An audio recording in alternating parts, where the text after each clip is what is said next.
क्या आप साल 2004 के बाद सरकारी कर्मचारी बने हैं और देश की सेवा में दशकों बिताने के बाद भी पेंशन का कोई लाभ नहीं मिल रहा? जो नई पेंशन स्कीम है वो कितनी फायदेमंद है उसका गणित तो आपको पता ही होगा। बस मोटे मोटे शब्दों में यह समझ लीजिए कि रिटायरमेंट के बाद पुरानी पेंशन स्कीम में कर्मचारियों को सरकार अपनी जेब से पैसा देती थी, इसलिए सारे कर्मचारी खुश थे। और नई पेंशन स्कीम में कर्मचारियों को अपनी ही सैलरी में से कुछ पैसे जमा कर करके रिटायरमेंट के बाद खुद को पेंशन देने का इंतजाम करना पड़ रहा है। और तब तक कर्मचारियों द्वारा जोड़े इस धन का सरकार जैसा चाहे वैसा इस्तेमाल कर सकती है।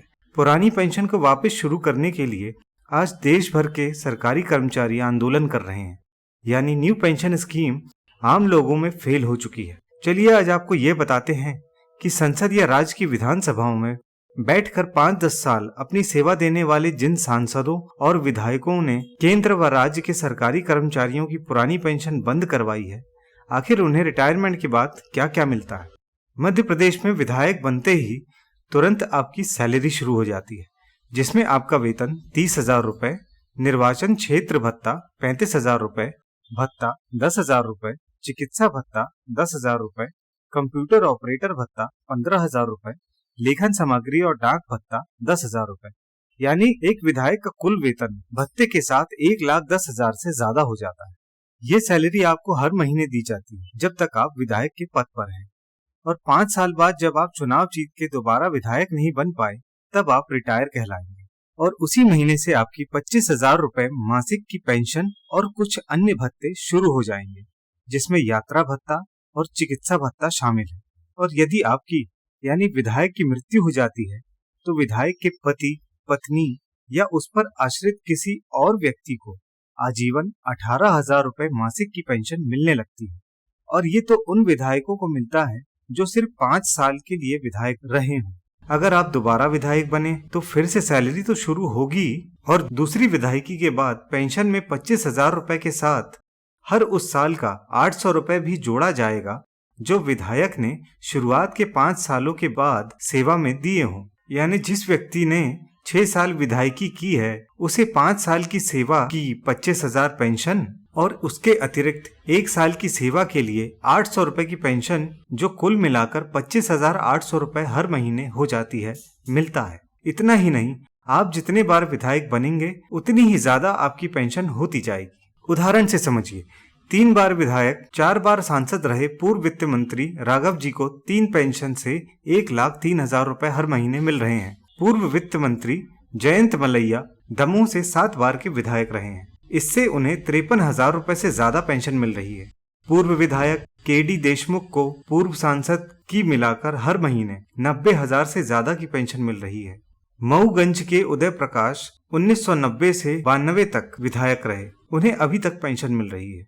रीवा के ही राजेंद्र मिश्रा 1980 में 1 बार विधायक बने, वे भी पेंशन ले रहे हैं। पूर्व विधायक की मृत्यु होने पर फैमिली पेंशन का प्रावधान है, जिसके तहत 18,000 रुपए मिलते हैं। अब ये सोचिए कि चुनाव प्रचार में लाखों करोड़ों खर्च करने वाले ये विधायक क्या गरीब हैं? बिल्कुल नहीं, बल्कि कई विधायक तो खानदानी अमीर या कॉरपोरेट घराने से आते हैं, जिनके लिए इस मामूली पेंशन की कोई अहमियत नहीं है। कई विधायक सांसद तो लाखों करोड़ों कमाने वाले बॉलीवुड अभिनेता हैं, क्या इन्हें पेंशन की जरूरत है? बिल्कुल नहीं। याद रहे कि इस वक्त मध्य प्रदेश में 600 से अधिक विधायक हैं जो पेंशन का लाभ ले रहे हैं, जिसकी वजह से मध्य प्रदेश के सरकारी खजाने पर हर वर्ष 21 करोड़ रुपए से ज्यादा का बोझ पड़ रहा है। बता दें कि इतने पेंशनधारी विधायकों में एक ऐसे विधायक हैं रतलाम शहर से बीजेपी के चेतन कश्यप। वे ना तो विधायक के रूप में मिलने वाले वेतन भत्ते ले रहे हैं और ना ही भविष्य में पूर्व विधायक के नाते पेंशन लेंगे। उनका मानना है कि आर्थिक रूप से सक्षम लोकसभा और विधानसभा सदस्यों को वेतन भत्ते या पेंशन नहीं लेना चाहिए, क्योंकि राजनीति सेवा का कार्य है। तो अब सवाल ये उठता है कि सरकारी कर्मचारियों की पेंशन किस सरकार ने बंद की? तो भैया इसका जवाब है अटल बिहारी वाजपेयी सरकार, जो कि भारतीय जनता पार्टी से आई थी। 1 जनवरी 2004 से सशस्त्र बलों को छोड़कर देश भर के सभी सरकारी कर्मचारियों की पुरानी पेंशन बंद कर नेशनल पेंशन सिस्टम को लागू कर दिया गया। नई पेंशन स्कीम में बीमा प्रीमियम की तरह सरकारी कर्मचारियों को खुद अंशदान करना पड़ता है। जितना ज्यादा अंशदान होगा, रिटायरमेंट में उतनी ज्यादा पेंशन मिलेगी। कर्मचारियों के लिए पुरानी पेंशन बहाल करने की मांग लंबे समय से उठ रही है।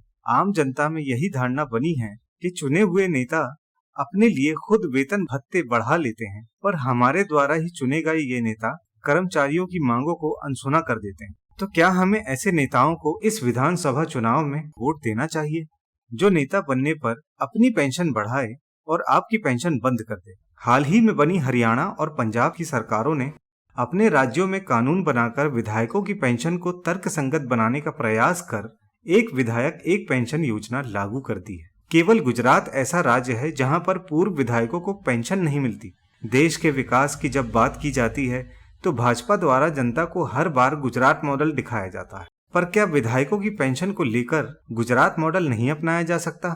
इंडियन पीपल्स अधिकार पार्टी इस विषय पर गुजरात मॉडल पर ही चलने के पक्ष में है। जिस तरह आम कर्मचारी की पेंशन बंद की जा चुकी है, उसी तरह जनादेश होने पर मध्य प्रदेश में कानून बनाकर सर्वप्रथम कर्मचारियों की पुरानी पेंशन वापस शुरू की जाएगी और पूर्व विधायकों की पेंशनों को बंद कर दिया जाएगा। अगर आप भी पेंशन के इस पेचीदा मामले पर आईपीएपी के दृष्टिकोण से सहमत हैं, तो इस विधानसभा चुनाव में अपना वोट देकर ऐसा नेता चुनिए जो अपनी नहीं आपकी पेंशन शुरू करवाए।